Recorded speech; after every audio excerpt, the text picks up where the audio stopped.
आणि युवा संघर्ष यात्रा होण्याच्या अगोदर सुद्धा एकदा कारवाई झालेली आहे, त्यामुळे त्याचा आणि त्याचा काही संबंध नाही आहे. आणि ते निर्दोष असतील तर घाबरण्याचं काही कुठल्या प्रकारचं कारण पण नाही आहे.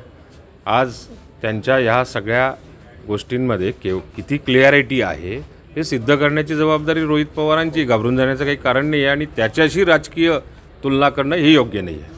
दादा, भुजबळांनी म्हटलं आहे की आम्हाला शिवसेना शिंदे गट आणि अजित पवार गटाला समसमान जागेचं वाटप झालं पाहिजे अशी अपेक्षा त्यांनी. ती माफक अपेक्षा तर कोणत्याही पक्षाची असणार आहे, तशी आमच्याही पक्षाची माफक अपेक्षा की समसमान जागा वाटप झाली पाहिजे. ज्या इलेक्टिव्ह मेरिटच्या जागा असतील ते आफ्टरऑल तिन्ही पक्षाचे जे नेते असतील ते जे ठरवतील तेच मान्य असणार आहे. पण त्याच्यामध्ये ज्या इलेक्टिव्ह मेरिटच्या जागा असतील आणि त्या ज्या त्या पक्षाला त्या इलेक्टिव्ह मेरिटच्या जागा वाटत असतील त्याचा क्लेम करणं हे स्वाभाविक आहे. कोण? जितेंद्र आव्हाड यांनी प्रभू रामचंद्र भगवानच्या संदर्भात बोललेले आहेत.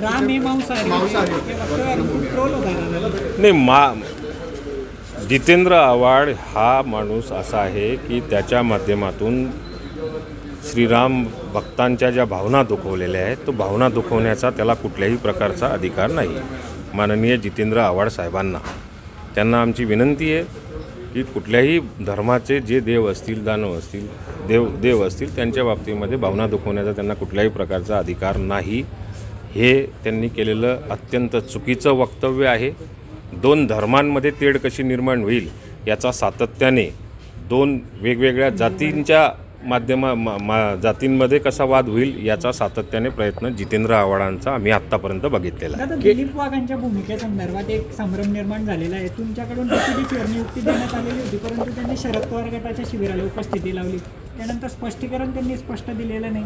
नेमकं काय समजायचं? नाही, आता तो प्रश्न त्यांनाच विचारला पाहिजे, मला विचारण्यापेक्षा. माझ्या अंदाजानुसार त्यांनी आमच्यासोबत काम करायला सुरुवात केलेली आहे आणि ते करतात पण आहे. दादा, त्यांनी असं स्पष्टीकरण दिलेलं आहे की राष्ट्रवादी आहे, एक संघ कुटुंब आहे आणि थोडंफार तात्विक मतभेद असतात.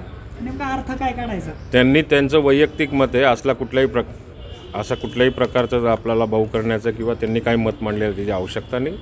राष्ट्रवादी काँग्रेस पक्ष देशापासून तर राज्य पातळीपर्यंत अजितदादांच्याच नेतृत्वाखाली काम करतो. नाही, सातत्याने जितेंद्र आव्हाडांचा हाच प्रयत्न असतो की दोन धर्मांमध्ये जास्तीत जास्त तेढ कसा निर्माण होईल. त्यांच्या मतदारसंघामध्ये बहुजन एका धर्माची जास्त बहुसंख्य लोक राहत असल्यामुळे त्या मतांवरती त्यांचा डोळा असल्यामुळे त्यांनी महाराष्ट्राचं किंवा देशाच्या भावना काय दुखवल्या जातील याचा काडी मात्रही विचार केला नाही. एवढ्या मोठ्या उंचीच्या माणसाने अशा प्रकारचं वक्तव्य करणं हे शोभत नाही.